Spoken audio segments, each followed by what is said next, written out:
اللہ کی عبادت میں لگے رہے امام حسین رضی اللہ عنہ۔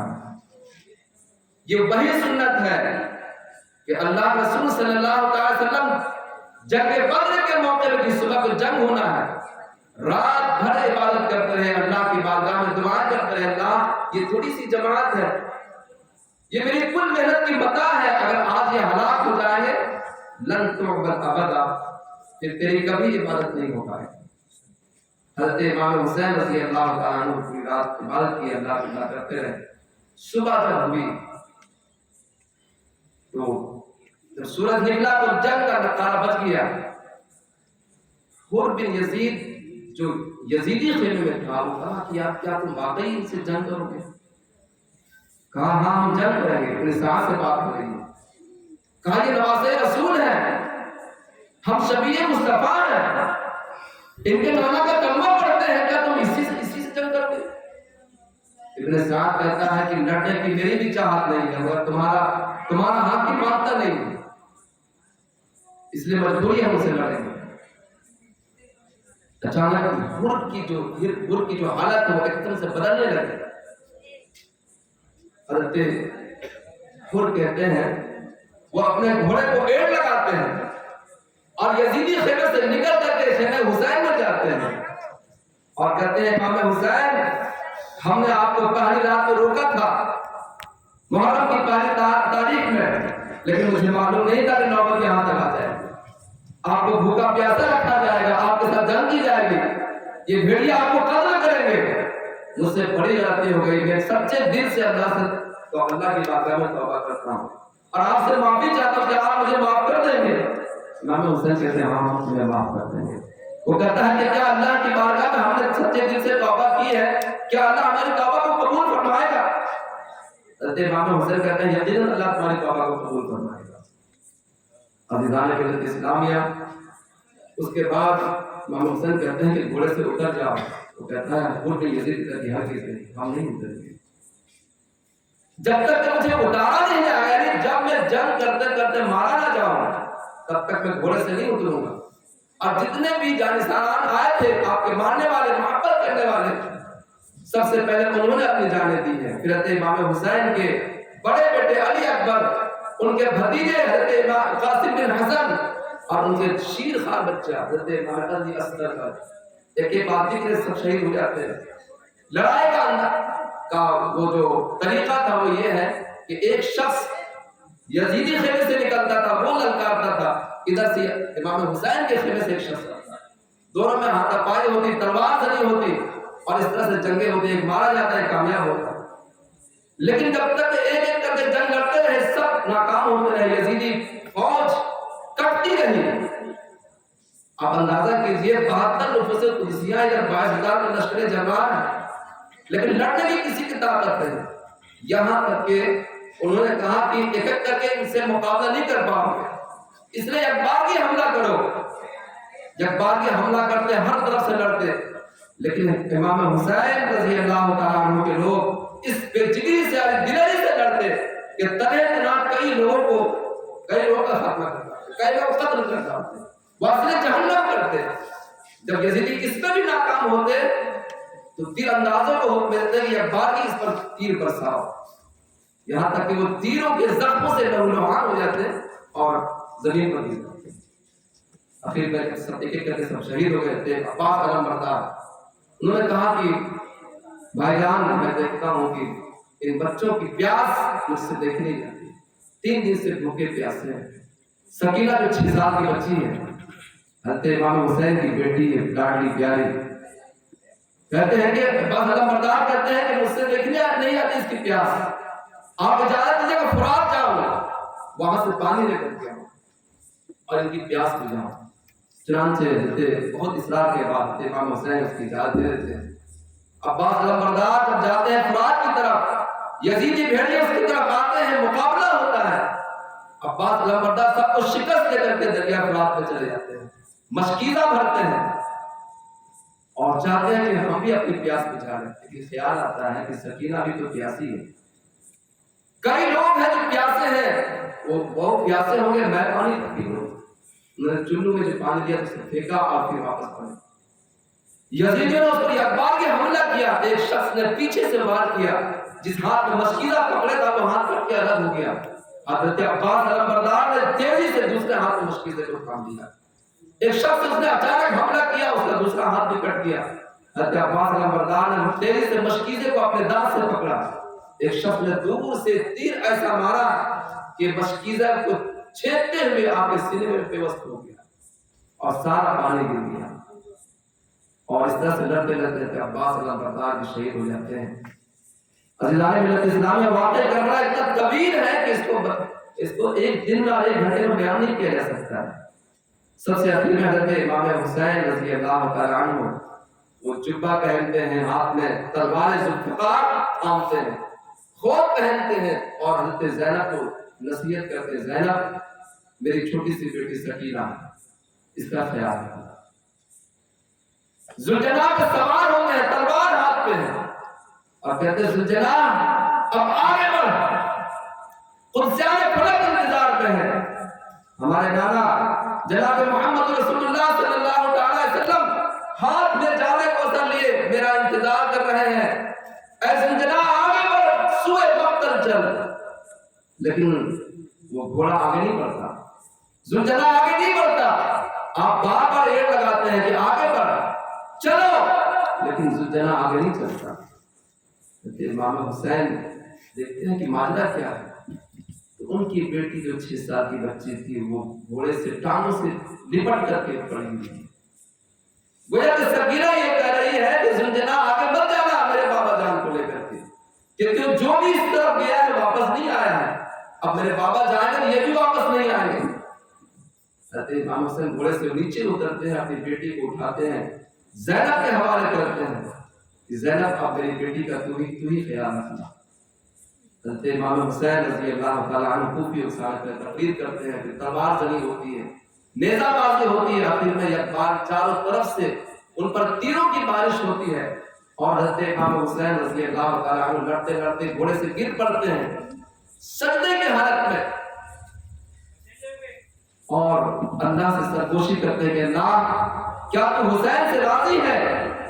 امام حسین رضی اللہ تعالیٰ عنہ سجدے میں جاتے ہیں تو ایک آواز آتی ہے، یا ایتھا النفس المطمئنہ ارجعی الی ربک راضیۃ مرضیہ، اے نفس مطمئنہ لوٹ آ میری طرف، ہم تم سے راضی ہیں، تو بھی ہم سے راضی ہے، فادخلی فی عبادی، میرے بندوں میں نیک بندوں میں داخل ہو جا، وادخلی جنتی، میری جنت میں چلے آ۔ حضرت امام حسین کی جب شہادت ہوئی، دوپہر کا وقت ہے، چمچماتی دھوپ ہے، لیکن جب امام حسین کی شہادت ہوئی سر تن سے جدا کیا گیا، آپ کی لاش میں گھوڑے دوڑائے گئے، شہیدان کربلا کی لاشوں پہ جب گھوڑے دوڑائے گئے تو اچانک سے آسمان پہ کالا بادل چھا گیا۔ سورج نے کہا کہ ہم اس منظر کو نہیں دیکھ سکتے، وہ بادلوں کے پیچھے چھپ گیا۔ لوگ بتاتے ہیں کہ تاریکی چھا گئی، ستارے نکل پڑے، اور لوگ راوی بیان کرتے ہیں کہ میں نے دیکھا کہ ستارے آپس میں لڑتے تھے، آسمان میں ایک سیاہی قلم سے یہ لکھا ہوا تھا اترجو امت قتلت حسینہ، یہ جماعت جس نے حسین کو قتل کیا ہے، اترجو امت قتلت حسینہ، جن لوگوں نے امام حسین کو قتل کیا ہے، کیا یہ لوگ امید رکھتے ہیں شفاعت جدہ کہ ان کے نانا جان ان کی شفاعت کریں گے، ان کے نانا جان ان کی شفاعت کریں گے قیامت کے دن۔ چنانچہ رات کی تنہائی ہو جاتی ہے، شام کا وقت، وہ سارے آپ کی بیٹیاں جو امام حسین کے ساتھ سرکار دو عالم صلی اللہ علیہ وسلم کے گھر کی خواتین جو آپ کے ساتھ پانے کربلا میں آئے تھے، سب کو قیدی بنا لیا گیا، پاؤں میں بیڑیاں پہنائی گئی، ہاتھوں میں ہتھکڑیاں پہنائی گئی، گلے میں طوق پہنایا گیا، اور اس طرح سے انہیں گلی گلی گھمایا گیا، ابن زیاد کے سامنے پیش کیا گیا، اور کئی شہیدان کربلا کے سر تن سے جدا کر کے نیزوں پہ اٹھائے گئے۔